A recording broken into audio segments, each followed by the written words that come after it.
Olá, senhoras e senhores, sejam bem-vindos, bem-vindas à Central dos Números, que hoje traz para você 7 questões de raciocínio lógico da banca Sebrasp. Esse vídeo é uma sugestão do inscrito aqui do canal, o Ivan. Ivan, muito obrigado pela sua contribuição. O Ivan mandou para a gente um e-mail com a prova de oficiais da Polícia Militar de Santa Catarina, prova que aconteceu recentemente, agora em 2023, e essas questões são muito úteis para você que está se preparando para um concurso da banca Sebrasp. São questões típicas de raciocínio lógico desta banca. Então, vou corrigir com o Ivan e com todo o Brasil a prova de oficiais da Polícia de Santa Catarina. Se você quiser ver mais provas dessa banca, da banca Sebrasp, acessa esse link aqui, ó, que tem todo o material dessa banca disponível aqui na Central dos Números. Combinado? Ativa os neurônios. Neurônios ativados. Vem comigo. Primeira questão, questão de aquecimento, uma questão de porcentagem. Uma pesquisa revelou que 45% dos policiais militares de Santa Catarina haviam sido surfistas. E, entre esses policiais militares surfistas, ou seja, dentro desses 45%, 30% deles construíam suas próprias pranchas de surf.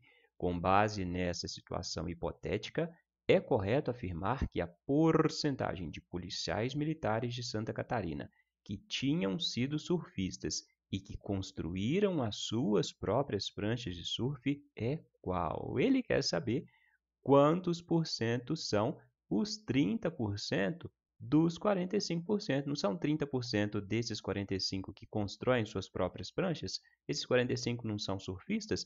Então, para resolver essa questão, basta calcular 30% de vezes 45%. Só isso. Então, era uma questão fácil, né? Como que você resolve porcentagem? Você pode resolver do jeito que você achar mais fácil. 30% é a mesma coisa que 30 dividido por 100. Então, você vai colocar 30 dividido por 100 vezes 45 dividido por 100. Não gosta de usar fração? Pode usar número decimal. 30 dividido por 100 é a mesma coisa que 0,3 vezes 45 dividido por 100 é a mesma coisa que 0,45. Então, você pode resolver usando fração, pode resolver usando número decimal. Pode também usar o macete dos 10%, que eu já te ensinei aqui no canal. Conhece? Se não conhece, veja essa aula de porcentagem disponível aqui na Central dos Números com macetes. 10%. Se você quer 30%, faz 3 vezes 10%. 10% de qualquer número é fácil. Então, vamos fazer 10% de 45. 10% de qualquer número anda com a vírgula uma casa para a esquerda. Então, pega o número e anda uma casa para a esquerda. Vai ser 10%. Então, 10% de 45% é 4,5%.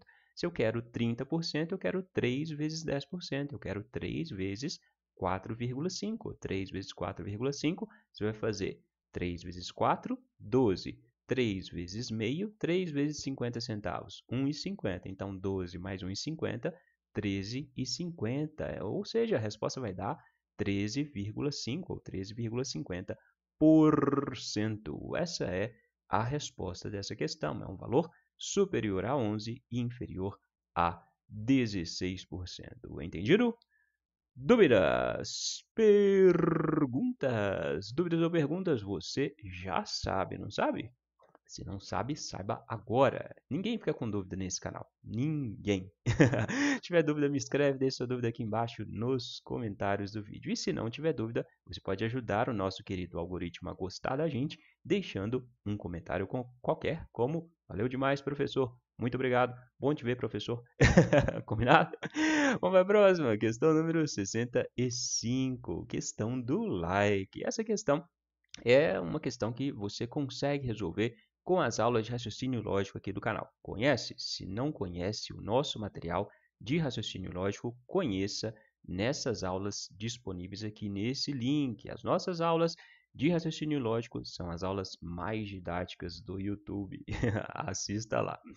Assinale a opção que corresponde a uma tautologia lógica. Primeiro, o que é uma tautologia? Tautologia é aquela proposição que fornece como resultado apenas valores verdadeiros, ou seja, para qualquer combinação entre as proposições, entre os valores das proposições simples, o resultado da proposição composta vai ser sempre verdadeiro. Esse é o conceito de tautologia, né? Nas alternativas de resposta, em todas elas, você tem aqui esse símbolo. Esse símbolo é o símbolo da, sabe? É o símbolo da bicondicional, né? O símbolo do se e somente se. E nas aulas que eu te recomendei, você aprendeu que na bicondicional, para ser V, os valores lógicos têm que ser iguais. Se os valores lógicos forem iguais, o resultado será verdadeiro. Na bicondicional, se os valores lógicos são iguais, o resultado é verdadeiro. O que significa? Se você tiver F com F, o resultado vai dar verdadeiro. Se você tiver V com V, o resultado vai ser verdadeiro. Agora, se você tiver FV ou VF, o resultado vai ser falso, tá bom? Se for igual, é verdadeiro. Como que a gente vai fazer? A gente vai procurar aqui qual dessas proposições fornece sempre resultado verdadeiro. Na hora da prova, você vai procurar aquelas proposições que são as mais simples. Para quê? Para você gastar menos tempo. Então, observa aqui, a letra A é mais simples que a letra B. Então, começa pela letra A, né? Você tem aqui o símbolo do E, né? A conjunção, e aqui o símbolo do OU. Em algum momento, essa parte aqui pode dar um resultado diferente, um valor lógico diferente dessa parte, a gente tem que testar. Se a gente colocar, por exemplo, no E, o E para ser falso, tem que ter um falso qualquer, né? Então, se a gente disser que o P é falso, o não P vai ser verdadeiro. No OU, basta um V para o resultado ser V. Ou seja, desse lado aqui, você tem o E com um falso, o resultado aqui vai ser falso. Desse lado aqui, você tem o OU, tem um V, o resultado vai ser V. Então, na bicondicional, quando os valores lógicos são diferentes, falso, verdadeiro, o resultado vai ser falso, né? O resultado tem que ser, os valores lógicos têm que ser iguais para o resultado ser verdadeiro. Se a gente já encontrou um caso, qualquer caso, que deu como resultado falso, isso aqui não é uma tautologia, porque a tautologia sempre vai fornecer resultados verdadeiros, tá bom? Vamos pular a letra B, que ela é complicadinha, né? Vamos para a letra C, que é tão simples quanto essa aqui. De novo, vamos ver se existe algum caso que o resultado dá falso, né? Aqui no fim. Você tem um ou aqui, um ou aqui. Se a gente disser quando que o ou dá falso? O ou dá falso quando você tem dois Fs. Então, se a gente disser que não P é falso e o Q é falso, aqui a gente tem P, é o contrário de não P. Se não P é falso, P vai ser verdadeiro. E o não Q nem precisa olhar o valor, né? Ele seria verdadeiro também. Se Q é falso, não Q vai ser verdadeiro. Mas no ou, se você tem um V, o resultado vai ser V. Ou seja, desse lado aqui, no OU, a gente tem falso com falso, o resultado vai dar falso. Desse lado aqui, se a gente tem um V no OU, o resultado vai ser verdadeiro. Então, a gente tem falso com verdadeiro na bicondicional. Valores lógicos diferentes, o resultado é falso, não é uma bicondicional também, né? Vamos para a letra E. A letra D é mais complicada que a letra B ainda, né? Então, a gente passa para a letra E. Vamos torcer para ser a letra E. Se não for, a gente volta para a letra B, beleza? Então, vamos lá. Não P, não Q. Aqui a gente tem o símbolo do se então, né? Do lado de cá também o símbolo do se então. Se então só tem um caso falso, que é o caso da Vera Fischer. Então, vamos colocar a Vera Fischer desse lado. Vera Fischer, né? Vera Fischer vai dar falso. Então, a gente tem falso aqui desse lado. Vai dar falso aqui desse lado? Vamos ver. Não P é verdadeiro. P é o contrário, é falso. Não Q é falso. Então, Q vai ser verdadeiro. Ou seja, eu tive um se então. A Vera Fischer vai dar falso. Do lado de cá, se então de novo, com Vera Fischer também vai dar falso. Falso com falso, os valores lógicos são iguais. Bicondicional. Na bicondicional, quando você tem valores lógicos iguais, o resultado é verdadeiro. Precisa fazer outros casos aqui? Não. Por quê? Na condicional, no se então, só existe um caso falso, que é o caso da Vera Fischer. Todas as outras combinações, ou seja, se você tivesse VV, se você tivesse FV, Se você tivesse FF, todas as outras 3 combinações forneceriam resultados verdadeiros, beleza? Então, não precisa se preocupar. A resposta da questão, logo, é essa aqui, é a letra E. Entendido? Dúvidas? Perguntas? Para essas outras aqui que são mais complicadinhas, você teria que testar mais possibilidades, porque você tem 3 proposições simples, ó, P, Q, R, né? Aqui você tem 4, P, Q, R, S. Então, você teria uma tabela verdade com mais linhas. Isso traria um pouquinho mais de confusão, né, na hora da prova para você. Conseguiu visualizar? Conseguiu entender? Espero que sim. Se não conseguiu, pode me escrever, que a gente tenta esclarecer a sua dúvida. Combinado? Vamos para mais uma. Questão número 66. Essa questão é fácil. Lá na playlist de aulas de raciocínio lógico que eu deixei para você, tem a resposta dessa questão numa aula lá, né? Ele deu aqui uma proposição composta, cheia de conectivos lógicos. Então, você tem o e, tem o se então, tem o ou, outro se então, tem a negação, outro ou, outro se então, não, outro ou, outro não. O número de linhas da tabela verdade da proposição lógica precedente é igual a quanto? Quer saber o número de linhas? Como você calcula o número de linhas de uma tabela verdade? Na aula eu te ensinei. Você vai fazer 2 elevado a n. 2 elevado a n com n sendo o quê? N é o número de proposições simples, ou seja, se você tem aqui representado por letras, é o número de letras que você tem, ok? Então, quantas letras você tem? Você tem P, S, Q, R, ou seja, P, Q, R, S. Tem 4 letras, né? 4 proposições simples, P, Q, R, S. As negações contam? Não, as negações não contam como proposições simples distintas, tá? As negações são só variações. Aqui são o contrário dessas aqui. Se aqui é P, a negação vai ser não P, ou seja, se aqui for V, a negação vai ser F. Se aqui for F, a negação vai ser V. É a mesma proposição, só que invertida, beleza? Se você tem 4 proposições simples, o número de linhas da tabela verdade vai ser 2 elevado a 4. 2 elevado a 4 é 2 vezes 2, 4, vezes 2, 8, vezes 2, 16. A tabela verdade dessa proposição tem 16 linhas, corre para baixo.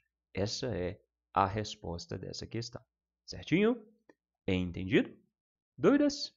Vamos para mais uma. Questão número 67. Questão tranquilinha também. A variedade de espécies presentes na produção de plantas ornamentais no Vale do Itajaí é consequência de avanços expressivos nas áreas de pesquisa em botânica.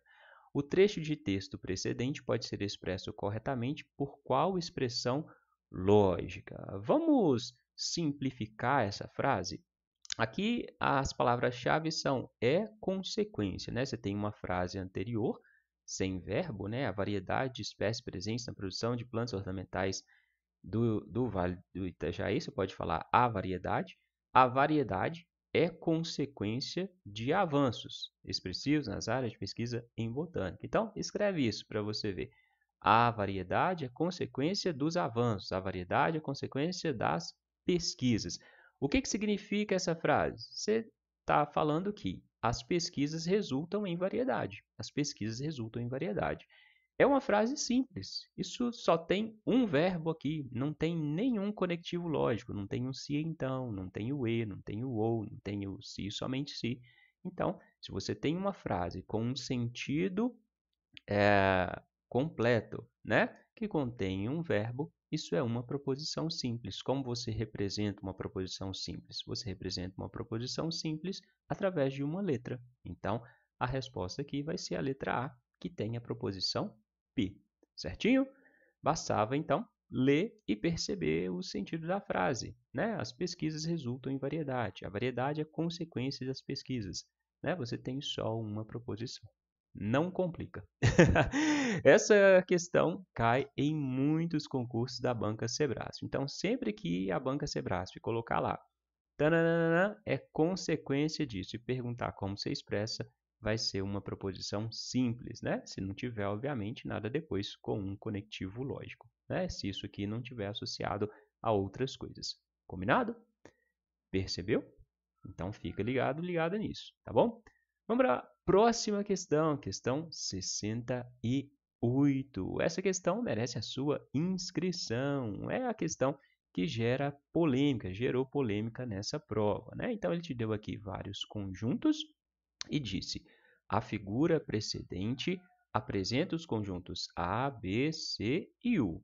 Considerando que o complementar de x em y representa o complementar de x em y, assinale a opção que representa corretamente o subconjunto do conjunto B em destaque na referida figura. Então, ele quer saber como você representa essa parte aqui, ó, essa parte cinza, essa parte rabiscada, né? Como que você representa? E ele menciona aqui o complementar.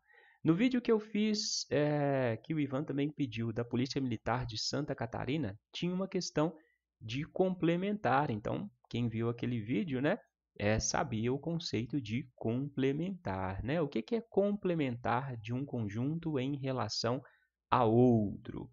Então, vamos pegar aqui, ó. Sendo B, o conjunto B, um subconjunto de U, B, o conjunto B, o triângulo, não está dentro do retângulo, então B é um subconjunto de U. Sendo B subconjunto de U, o complementar de B em U é U menos B, ou seja, é aquilo que vai complementar o B, aquilo que vai adicionar ao B, aquilo que estará além do B, né? Então, é U menos B, o complementar de B em U é U menos B, tudo que está em U e não está em B, ou seja, os elementos que não pertencem a B em relação a U. Esse é o conceito de complementar. Beleza? Agora vamos então interpretar aqui as alternativas. Você tem o complementar da interseção CB em relação a U. Vamos ver como que isso seria representado aqui nessa figura. Primeiro, o que é a interseção entre C e B? É a parte do conjunto C que está junto com o conjunto B. Então, a interseção entre C e B, você vai pegar a parte que tem bolinha e triângulo. Vai ser essa parte aqui, ó. Interseção entre B e C. Tudo que está em B e está em C. Ele quer o complementar dessa parte em relação a U. Em relação a U, U é o conjunto todo grande. Então, o complementar dessa parte aqui, ó, da interseção entre C e B em relação a U, é tudo isso aqui que está do lado de fora. Tudo isso aqui, né? Então, essa não é a resposta à questão, porque não é tudo isso aqui que está colorido. É só esse pedacinho aqui. Conseguiu visualizar? Então, ó, a interseção é isso aqui. Todo o resto que está fora disso aqui, que está fora desse espaço, tudo isso aqui, ó, vai ser esse complementar que ele quer. Ok? Letra B. A, interseção B, interseção C. Então, a gente tem que ter áreas que contemplem A, B e C ao mesmo tempo. Pegando o conjunto A, o A é a estrela. O B é o triângulo, então tem parte da estrela com o triângulo. E o C é o círculo, né? Então, você vai ter essa área aqui, ó. Essa área está dentro do triângulo, pega a estrela e pega o círculo. Então, essa área é a interseção entre A, B e C. Não é essa parte que está colorida, é essa aqui. Então, essa não é a resposta da questão. Certinho? Depois, o complementar de C em relação a B, interseção com A. O complementar de C em relação a B, ou seja, o C tem que ser um subconjunto de B e a gente vai pegar tudo que está em B e não está em C, certo? Então, tudo que está em B e não está em C. Você tem aqui, ó, o conjunto C, o complementar dele em relação a B, vai ser toda essa parte aqui. Vai ser essa parte de cima do triângulo e essa parte de baixo. Essa parte de cima e essa parte de baixo, né? Agora, então, o complementar de C em relação a B é essa parte aqui. Consegue visualizar? C é a bolinha. O complementar dele é aquilo que vai complementar ele, aquilo que não está dentro dele. Em relação a B, aquilo que não está dentro dele, o que não está dentro do círculo, é essa parte do triângulo aqui, ó, aqui em cima e aqui embaixo.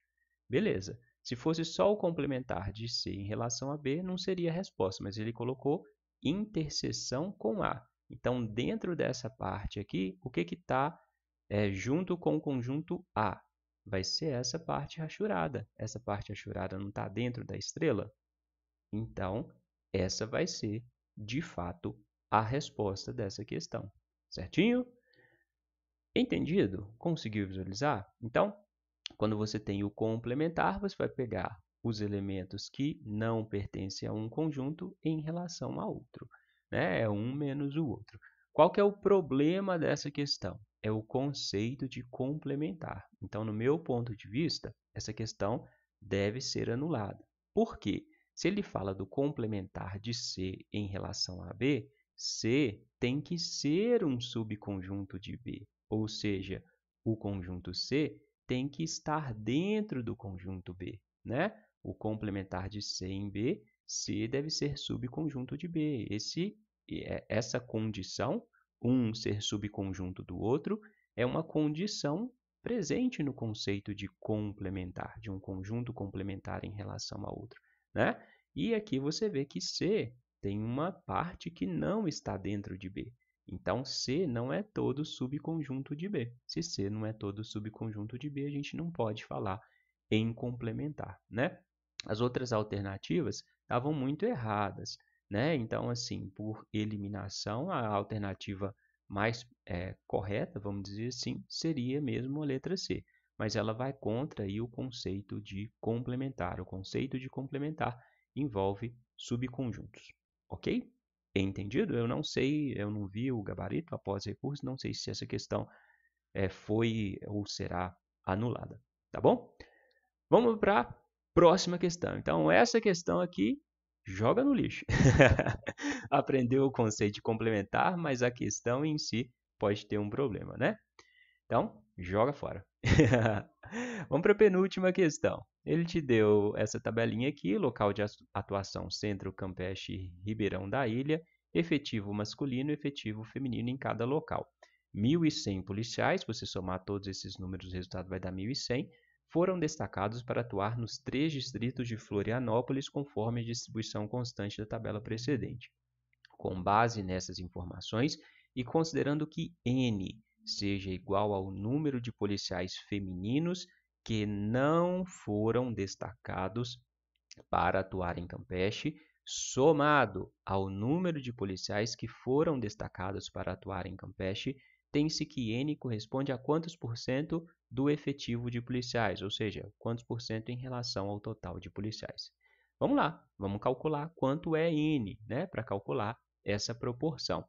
N envolve número de policiais femininos que não foram para Campeche. Então, aqui, efetivo feminino está aqui, foram para Campeche 90 mulheres, certo? Ele quer as mulheres que não foram para Campeche. Então, foram essas 140 que foram para o centro e essas 80 que foram para Ribeirão da Ilha. Então, número de mulheres que não foram para Campeche, 140 mais 80, 140 mais 60, 200, 200 mais 20, 220. Feminino não Campeche, 140 mais 80, isso dá 220. Beleza?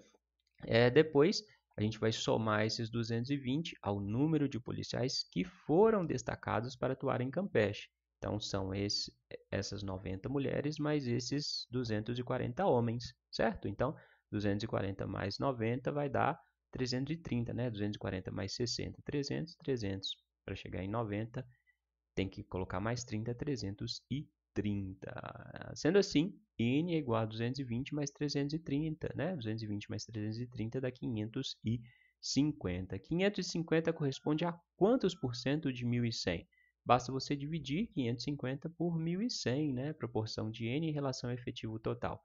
Basta dividir 550 por 1.100. Não consegue visualizar? Faz uma regra de 3. 1.100 corresponde a 100%, 550 corresponde a x. Tá bom? Você vai chegar nessa mesma divisão. Fazendo essa divisão, 0 com 0 simplifica, 55 dividido por 110, 55 é a metade de 110, certo? Então, 55 dividido por 110 vai dar 1 sobre 2. 1 sobre 2, meio é quantos por cento? É 50%, né? Meio é metade, então 50%. A proporção n em relação ao efetivo é de 50%, então você tem mais de 45%, no entanto, menos de 52% desse efetivo de policiais militares. Essa é a resposta dessa questão. Certinho? Dúvidas? Perguntas? Agora a gente vai para a última questão dessa prova. Uma pesquisa com participantes em uma festa tradicional de Santa Catarina revelou que 320 tinham experimentado a cerveja artesanal X, 200 não experimentaram a cerveja artesanal Y e 220 tinham experimentado as cervejas artesanais X e Y. Então, é uma questão típica aí de conjuntos. Consegue visualizar? Tem o conjunto das pessoas que beberam X, conjunto das pessoas que beberam Y e as pessoas que beberam as duas cervejas. Com base na situação hipotética apresentada, o número de participantes dessa pesquisa que não experimentaram nenhuma dessas duas cervejas artesanais é qual? Que é as pessoas que não experimentaram nenhuma das cervejas. Desenhe os conjuntos para ficar mais fácil. Então, você tem as pessoas que beberam a cerveja X estarão dentro dessa bolinha azul. As pessoas que beberam a cerveja Y estarão dentro da bolinha vermelha. E as pessoas que estiverem dentro dos dois aqui beberam as duas cervejas. Quando você tem um problema de conjuntos, normalmente você começa pela interseção, por essa área aqui que envolve os dois conjuntos, o azul e o vermelho. Qual é essa área? São essas 220 pessoas. 220 tinham experimentado as cervejas X e Y, ou seja, dentro desse pedaço aqui tem 220 pessoas que beberam as duas cervejas. Aí o problema fala que 320 pessoas tinham experimentado a cerveja X. Dentro do conjunto azul inteiro tem 320 pessoas. Só que olha só esse conjunto azul. Já não tem 220 representadas aqui? Então aqui, ó, nessa parte do conjunto azul, correspondendo às pessoas que beberam só a cerveja X, você vai ter o total de pessoas que tem que estar dentro do conjunto azul, menos essas aqui, certo? 320 menos 220. 320 menos 220 dá 100 pessoas. Consegue observar? Dentro do conjunto azul todo, você tem 100 mais 220, 320 pessoas. Ou seja, 320 beberam X. Só que dessas 320, 100 beberam só X. Ok? Aí o problema fala, 200 pessoas não experimentaram a cerveja artesanal Y. Isso significa que existem 200 pessoas fora do conjunto vermelho. Fora do conjunto vermelho tem que ter 200 pessoas. Dessas 200, 100 estão aqui. E aqui, ó, não beberam nenhuma das cervejas. Se eu tenho que ter 200 no total, vou pegar 200 menos 100, né? 200 pessoas fora do conjunto Y, menos essas 100 que beberam só a cerveja X, 200 menos 100, tem 100 pessoas que estão fora dos dois conjuntos. 100 pessoas não beberam nem X nem Y. Consegue visualizar? Então, você tem 100 pessoas que não beberam nada, 100 pessoas que beberam só X. 100 mais 100 dá 200 pessoas. 200 pessoas que não beberam Y. 200 pessoas que não estão dentro do conjunto vermelho. Certinho? Então, essa é a resposta da questão, né? O número de participantes que não experimentaram nenhuma das duas cervejas. 100 participantes é um número superior a 90 e inferior a 110. Eu vou deixar para você outra questão de conjuntos aqui embaixo na descrição do vídeo se você quiser treinar esse tipo de questão, tá bom? E assim, a gente termina o nosso vídeo. Curtiu o vídeo? Espero que sim, né? Se curtiu, lembra, deixa o like no vídeo, compartilha com alguém. E claro, se inscreva aqui no canal se você ainda não se inscreveu, né? Se quiser aprender mais, confere os links que eu separei para você. E claro, bons estudos e até a próxima!